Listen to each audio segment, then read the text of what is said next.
If you shut that division down tonight, your daughter may never walk again. The words cut through the boardroom so sharply that even the air seemed to stop moving. Richard Vaughn's silver pen froze half an inch above the contract, while 20 executives turned toward the voice near the back wall. Naomi Carter stood beside a rolling cart stacked with archived files, her dark navy employee badge catching the cold reflection of the ceiling lights. For a second, nobody spoke. The only sound came from the soft hum of Manhattan traffic 30 floors below the glass tower. Richard slowly lifted his eyes toward her, his expression unreadable at first, then faintly amused. "Excuse me," he asked quietly. Naomi swallowed once, but her posture never moved. "The neurosync division can't be shut down," she said carefully. "Not yet. The treatment algorithm attached to it is still active in your daughter's medical support system." Several people exchanged uncomfortable glances around the polished conference table. A lawyer near the window frowned down at his tablet, while another executive whispered something under his breath. Richard leaned back in his chair, the gray fabric of his tailored suit barely wrinkling. "And you know this because?" Naomi tightened her grip around the folder in her hands. "Because I helped design the adaptive code architecture 3 years ago." A soft chuckle escaped someone near the far end of the table. Richard's lips curled into a restrained smile that never reached his eyes. "You helped design a multi-million-dollar medical AI platform," he repeated. "While working in basement archives?" The room stayed painfully still. Naomi could feel every pair of eyes measuring her clothes, her skin, her position in the building. She had spent 18 months inside Vaughn Technologies, and most people still mistook her for maintenance staff. She noticed the way one executive avoided eye contact completely, as if embarrassment itself had become contagious. Richard finally set his pen down with deliberate calm. "Miss Carter," he said, reading her badge for the first time, "people in your position often confuse proximity with importance." Naomi opened the folder and stepped forward anyway. "Sir, if the servers powering NeuroSync are disconnected tonight, your daughter's treatment model could destabilize within hours. The system is still learning her neurological responses." Richard stared at her for a long moment, then gave a quiet laugh under his breath. "My daughter has an entire medical board watching over her care."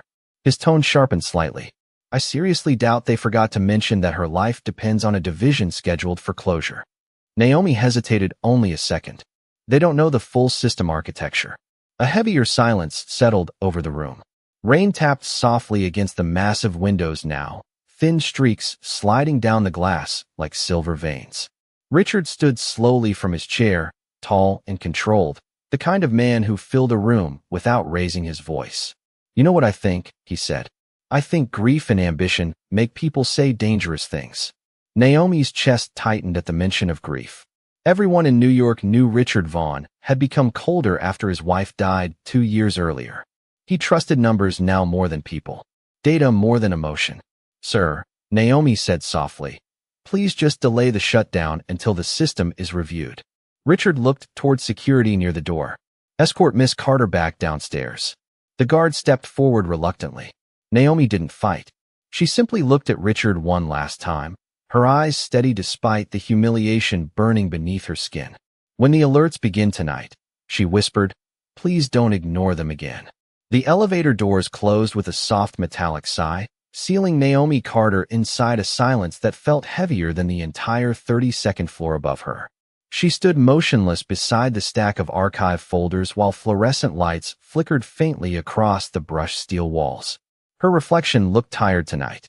Tired in the way people became after spending years proving things nobody wanted to hear. As the elevator descended, her phone buzzed inside her coat pocket. She already knew who it was before checking the screen. St. Mercy Hospital. Her chest tightened instantly. "Miss Carter, the nurse, asked gently the moment she answered. Your mother has been asking for you again." Naomi closed her eyes for 1 second. Just one. "Did she eat tonight?" A pause followed. "A little." Naomi leaned her head softly against the cold elevator wall.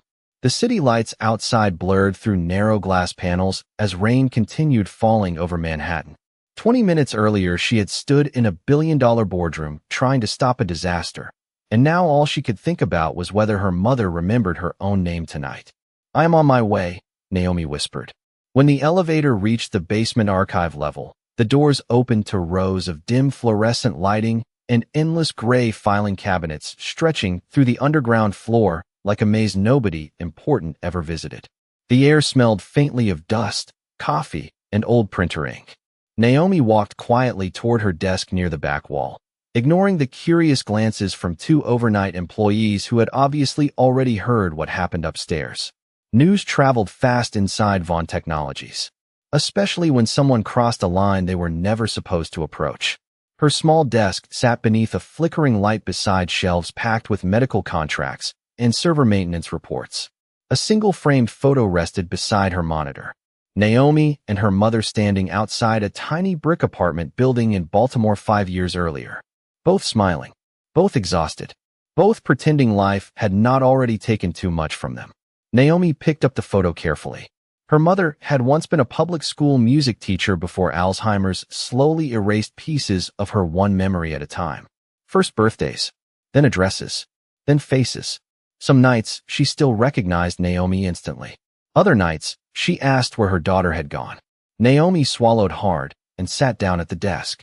Across the room, Marcus Reed appeared carrying 2 paper coffee cups. Unlike most executives, Marcus never looked through people. He actually saw them. "I heard what happened upstairs," he said quietly, setting one coffee beside her keyboard. Naomi exhaled softly. "Then you know I probably do not have a job tomorrow." Marcus frowned slightly. "You should not have gone into that room." "I know. But you were right, were you not?" Naomi did not answer immediately. Instead, she turned toward her monitor and opened a secure file hidden beneath 6 layers of archived system reports. Complex lines of adaptive code filled the screen instantly. Thousands of tiny adjustments updating in real time. Neurosync, the system nobody upstairs fully understood anymore. Marcus stared at the screen. "You really built this?" Naomi nodded once. 3 years ago, before my mother got sick." Marcus looked back toward her carefully. "Then why are you working down here?" Naomi gave a tired smile that carried no humor inside it at all. "Because companies love innovation until they see who created it." Somewhere far above them, thunder rolled across the city. Naomi glanced toward the monitor again. Tiny warning indicators had already begun flashing yellow across the system dashboard. The shutdown sequence upstairs was starting. Upstairs, the celebration had already begun. Crystal glasses clinked softly beneath warm amber lighting while executives gathered around the enormous skyline windows overlooking rain-soaked Manhattan. Richard Vaughn stood near the center of the room with the calm confidence of a man who had spent 20 years turning risk into profit. The contract was signed. Neurosync was officially terminated. To cleaner margins, one board member joked lightly, raising his glass. Quiet laughter followed. Richard accepted the congratulations with measured nods, but his attention drifted toward the city below.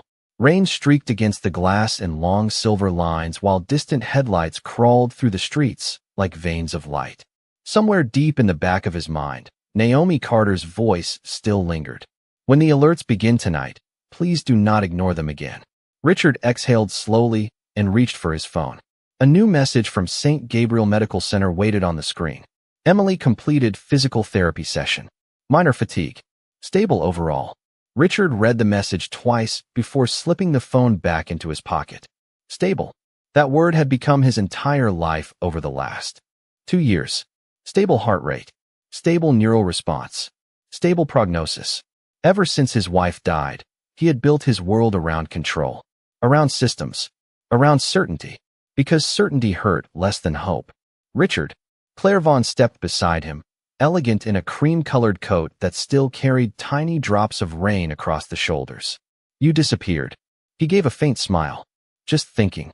Claire studied him carefully. "About the woman downstairs?" Richard looked away toward the skyline again. "She was emotional. That is all." Claire folded her arms softly. "You did embarrass her in front of everyone." She interrupted a board meeting and questioned a decision worth $4 billion. And if she was right? Richard finally looked at her then, exhaustion visible beneath his composed expression. "Claire, every specialist in the country monitors Emily's treatment. I am not trusting the future of my daughter to an archive employee with a theory." Claire said nothing after that. She simply watched him for a moment with the same quiet sadness she had carried ever since Emily became sick. Before either of them could speak again, Richard's phone vibrated sharply inside his jacket pocket. Then again. Then a third time. His expression tightened instantly. 3 emergency notifications from St. Gabriel Medical Center flashed red across the screen. Neural synchronization unstable. Immediate review requested. Richard's heartbeat slowed instead of speeding up, the way it always did when fear became too large to process all at once. "What is it?" Claire asked softly. Richard did not answer immediately. His thumb opened the medical dashboard connected to Emily's neurosync system. Yellow indicators flashed across the interface in rapid sequence. Then orange. Then red. A cold silence spread through his chest. "No," he whispered under his breath. The room around him suddenly felt too warm. Too loud. Executives still talking. Glasses clinking. Someone laughing near the piano. Richard stepped away from the crowd quickly and dialed the hospital. "Mr. Vaughn." The doctor answered almost immediately, tension obvious in his voice. "We are experiencing synchronization. Failures with Emily's adaptive response model." Richard walked toward the hallway, jaw tightening. "Fix it." "We are trying, sir, but parts of the neurosync server network appear to be offline." Richard stopped walking completely. Rain hammered harder against the towering windows now. Somewhere downstairs in the building, hidden beneath layers of ignored warnings and forgotten credit, Naomi Carter's flashing dashboard continued turning red. The drive to St. Gabriel Medical Center took 11 minutes, but to Richard Vaughn it felt endless. Rain slammed against the windshield while the black sedan cut through late-night traffic with cold urgency.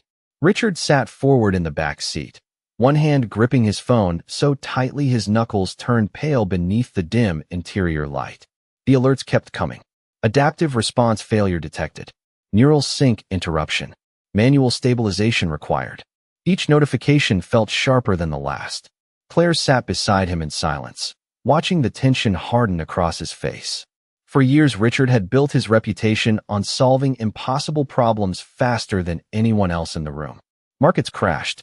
Competitors collapsed. Entire companies disappeared beneath him while he stayed standing. But this was different. Numbers did not calm him tonight. Neither did money. When the car finally stopped beneath the glowing hospital entrance, Richard stepped out before the driver could even open the door fully. The sharp smell of rain and disinfectant filled the air as he moved quickly through sliding glass doors into the private neurology wing. Nurses passed in rushed silence beneath bright white lighting, while distant monitor tones echoed softly down the corridor. Dr. Alan Pierce met him outside Emily's room, his expression already uneasy. "What is happening?" Richard asked immediately. The doctor removed his glasses slowly. "When neurosync servers went offline tonight, Emily's adaptive neural model lost synchronization with her treatment history." Richard stared at him. "English, doctor." Dr. Pierce lowered his voice carefully. "The system was learning her body in real time. Every adjustment, every response pattern. It was not just software anymore. It became personalized to Emily specifically." Claire's hand moved softly to her mouth. Richard felt something cold spread through his chest again, then reconnected. "We are trying." The doctor hesitated. "But portions of the original architecture appear inaccessible." Richard's jaw tightened. "That is impossible. My company built the system." Another silence followed. Smaller this time. Worse somehow. "Actually," the doctor said quietly, "most of the senior development team left 2 years ago." Richard looked through the glass wall into Emily's room. His 10-year-old daughter rested beneath pale hospital lighting, small against the massive bed.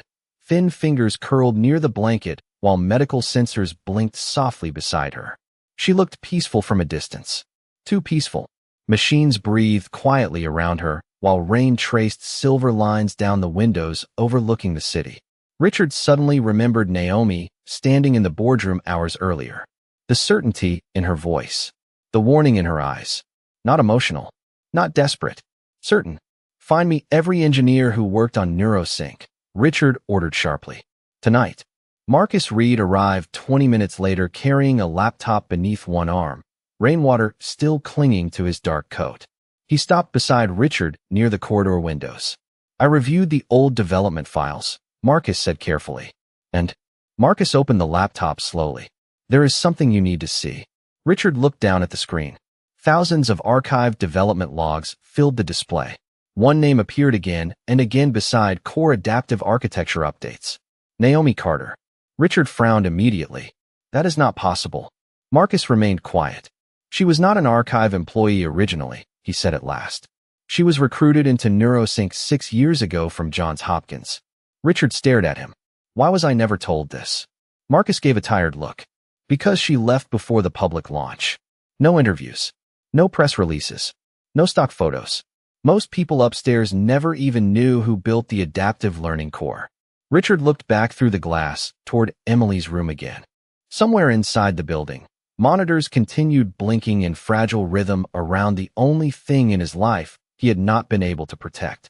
Then Marcus spoke one final sentence that drained the remaining color from Richard's face completely. Richard, he said quietly, the system shutting down tonight was not the mistake. He paused. Ignoring Naomi was. By 1:15 in the morning, the neurology wing no longer sounded calm. Monitor alerts echoed softly through the corridor every few minutes now, each tone pulling tighter at the nerves of everyone standing outside Emily Vaughn's room. Doctors moved faster. Nurses spoke quieter. The kind of silence that settled over the hospital was not peaceful anymore. It was fragile. Richard Vaughn stood near the window at the end of the hallway, staring down at rain flooding the empty Manhattan streets below. His reflection in the dark glass barely looked familiar to him now. The perfectly controlled billionaire from the boardroom had disappeared somewhere between the first emergency alert and the realization that the woman he dismissed had been telling the truth all along. Behind him, Marcus continued reviewing old NeuroSync files on his laptop. I found archived internal evaluations, he said carefully. Naomi repeatedly warned the executive team against separating the adaptive servers from patient treatment systems. Richard turned slowly, and nobody listened. Marcus hesitated. At the time, the board thought she was too junior. Richard gave a hollow laugh under his breath. Junior. The word sounded bitter now. Marcus looked down at the screen again. There is more. Richard said nothing. Marcus swallowed once before continuing. 3 years ago, when Emily first entered the treatment program, Naomi volunteered to customize the adaptive learning model personally. Richard frowned slightly. Why would she do that? Marcus looked toward Emily's room through the glass. Because your daughter reminded her of her mother. Richard felt his chest tighten again. What are you talking about? Marcus closed the laptop halfway. Naomi's mother began losing motor function during late-stage Alzheimer's progression. Naomi spent years researching adaptive neurological response systems before joining Vaughn Technologies. The hallway suddenly felt smaller somehow. Heavy. Richard remembered Naomi's face downstairs in the archive room earlier that evening. Calm. Intelligent. Exhausted. He remembered the way everyone in the boardroom looked at her before security escorted her out. Not one person had asked if she might actually know something important, including him. Especially him. Claire stepped quietly beside Richard again, her voice barely above a whisper. You owe that woman an apology. Richard kept staring through the glass at Emily sleeping beneath pale blue monitor lights. An apology will not help my daughter. Before Claire could answer, Dr. Pierce emerged from Emily's room holding a tablet. His expression immediately told Richard something was wrong. Her synchronization instability is increasing, the doctor said carefully. The adaptive system cannot rebuild response patterns fast enough. Richard stepped forward instantly. What does that mean? It means the treatment no longer recognizes her neural behavior consistently. The doctor paused. We need the original architect. Silence. Pure silence. Somewhere down the corridor, a nurse pushed a cart past glowing overhead lights, while rainwater streaked down the hospital windows beside them. Richard lowered his eyes slowly. For years he believed power meant never needing anyone. Never depending on people who stood beneath him socially, financially, professionally. But tonight, everything protecting his world suddenly rested in the hands of the same black woman he humiliated in front of an entire boardroom. Marcus opened his phone. I already tried calling her. Richard looked up sharply. And straight to voicemail. Richard immediately grabbed his coat from the nearby chair. Claire frowned softly. Where are you going? Richard's answer came without hesitation this time. To find Naomi Carter. As he walked toward the elevators, Dr. Pierce spoke one final sentence behind him that stopped everyone cold. Mr. Vaughn, the doctor said quietly, if the system is not stabilized before sunrise, Emily could lose months of neurological progress permanently. Richard closed his eyes for one brief second. Then the elevator doors opened, and for the first time in years, the most powerful man in the building looked terrified. The address Marcus found led 40 minutes north of Manhattan to a quiet brick apartment building tucked between a closed laundromat and a 24-hour pharmacy glowing pale blue beneath the rain. Richard Vaughn stepped out of the car alone this time. No driver waiting beside the curb. No assistants answering calls. Just cold wind pushing rain against his coat while water gathered along the sidewalk gutters. The neighborhood felt unfamiliar to him in the way honest places often did. Small, tired, real. He looked up at the faded building number above the entrance and checked the paper in his hand again. Apartment 4B. A single lamp burned behind one upstairs window while the rest of the building sat wrapped in darkness. Richard climbed the narrow stairwell slowly, hearing old pipes hum behind the walls and distant television noise through thin apartment doors. The air smelled faintly of soup, detergent, and rain-soaked concrete. Nothing about this place resembled the polished glass towers where he spent his life making billion-dollar decisions. By the time he reached the fourth floor, his breathing had become heavier than usual. Not from the stairs. From something else. Fear maybe. Regret certainly. He stopped outside apartment 4B and stared at the peeling paint around the doorframe. For several seconds, he did nothing. Then finally, he knocked softly. No answer. He waited. Knocked again. This time slower. Inside, he heard faint movement followed by silence. Then the lock turned carefully. Naomi opened the door only halfway at first. Warm yellow light spilled softly across the hallway, catching the exhaustion beneath her eyes immediately. She still wore the same dark coat from work. Her hair was loosely tied back now, and reading glasses rested low against her face beside an open laptop on a small kitchen table behind her. For 1 second, neither of them spoke. Rain tapped quietly against the apartment windows while an old jazz record played softly somewhere. In the background, Naomi's expression did not change when she recognized him. Not surprise, not anger, just tired understanding. Richard suddenly became painfully aware of how absurd he must look standing there after everything that happened upstairs. "How did you find me?" she asked quietly. Richard swallowed once before answering. "Marcus helped." Naomi nodded faintly, but did not open the door wider.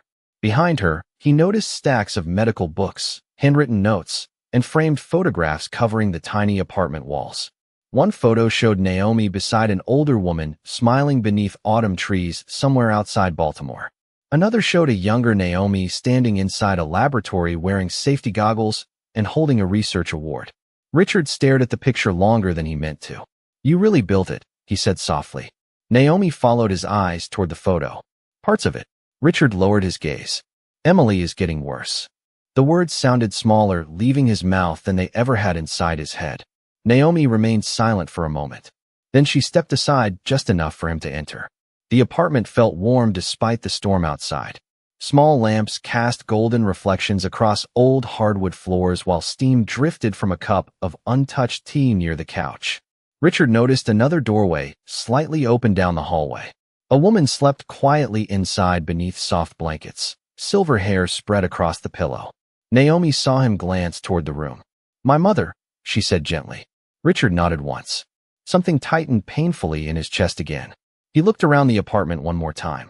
No luxury, no recognition, no signs that the woman standing in front of him had once helped create technology worth hundreds of millions of dollars.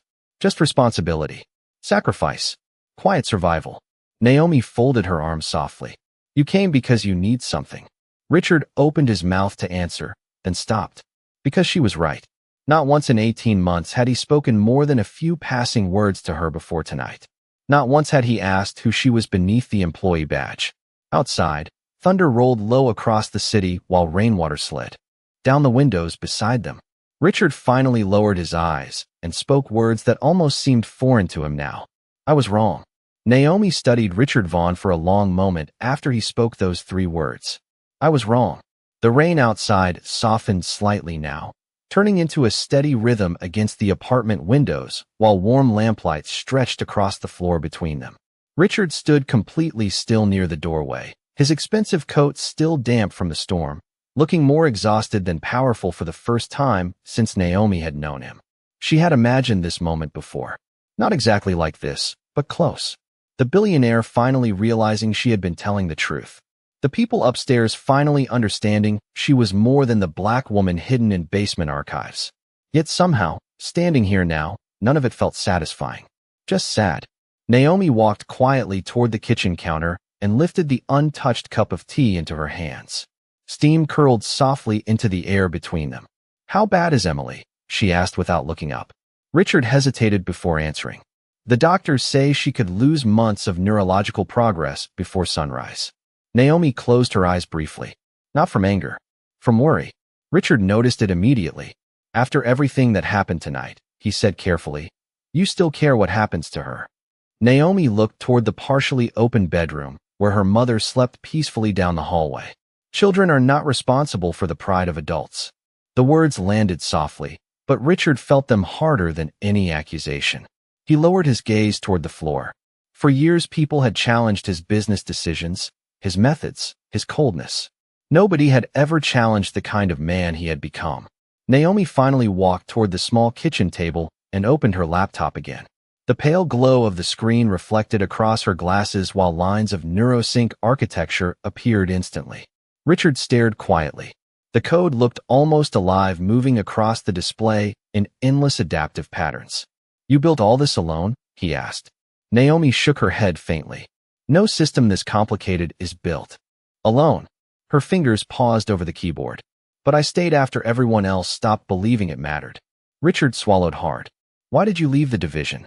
Naomi remained quiet for several seconds this time, long enough for thunder to roll softly across the distant city skyline outside. "Because when my mother got sick," she said at last, "I needed flexibility. Time. Humanity." A tired smile crossed her face without warmth. "Your company offered none of those things." Richard felt the weight of that sentence settle slowly inside his chest. He thought about the boardroom upstairs earlier that night. The laughter. The assumptions. The way nobody questioned whether the black woman near the wall might actually understand more than the executives at the table, including him. Especially him. Naomi suddenly leaned closer toward the screen, her expression tightening. "The shutdown damaged the adaptive memory chain faster than I expected." Richard stepped forward immediately. "Can you fix it?" Naomi did not answer right away. Instead, she opened another secure file hidden beneath layers of archived coding notes. Emily Vaughn. Personalized neural adaptation history. Thousands of logged responses filled the screen beside detailed treatment adjustments Naomi herself had written years earlier. Richard stared at the notes in disbelief. Tiny observations. Changes in Emily's stress patterns. Sleep cycles. Therapy responses. Naomi had been watching over his daughter for years from a place he never even bothered to notice. "You monitored all this personally?" he asked quietly. Naomi nodded once. Emily responded differently than the other children. Her emotional regulation patterns were stronger than the doctors realized. Richard looked at her carefully now. Not like an employee, not like a problem, like someone seeing another human being clearly for the first time. Then Naomi finally looked up from the screen, her voice calm, but serious. "I can stabilize the system temporarily." Relief flashed across Richard's face instantly before Naomi continued. "But if we are going to save Emily long-term, you are going to have to do something much harder than rebuilding. Servers." Richard frowned slightly. "What?" Naomi held his gaze steadily beneath the soft kitchen light. "You are going to have to learn how to listen to people you were taught to overlook."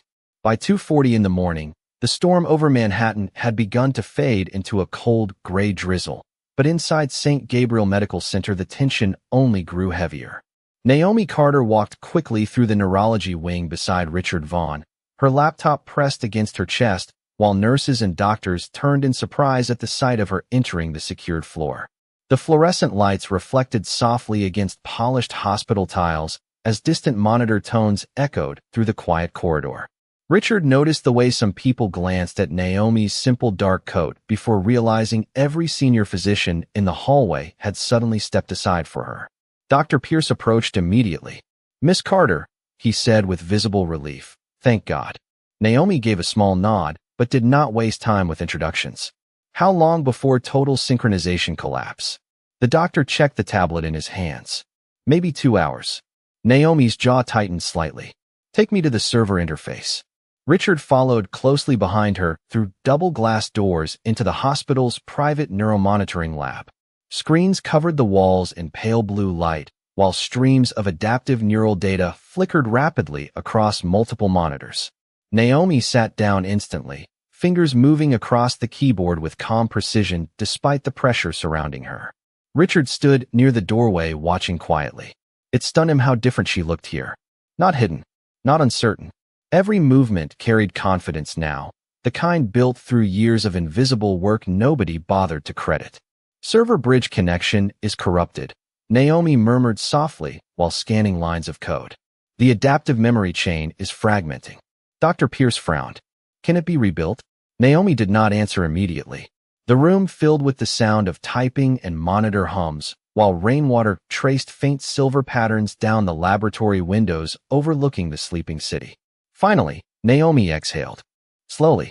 Not completely. Richard stepped forward. What does that mean? Naomi looked up at him carefully. It means Emily's system trusted consistency. The shutdown interrupted years of learned neural behavior all at once. Richard felt guilt twist sharply inside his chest again. One signature. One decision made inside a warm boardroom surrounded by applause. And now his daughter's future hung in fragile balance because he refused to listen to the one person who truly understood the system. Naomi opened another diagnostic layer and paused suddenly. Her expression shifted slightly. Wait. Dr. Pierce leaned closer. What is it?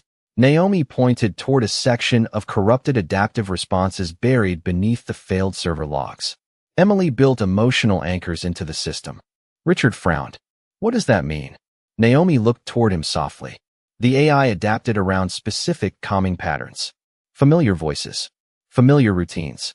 Emotional safety. Richard stared at the monitor without speaking.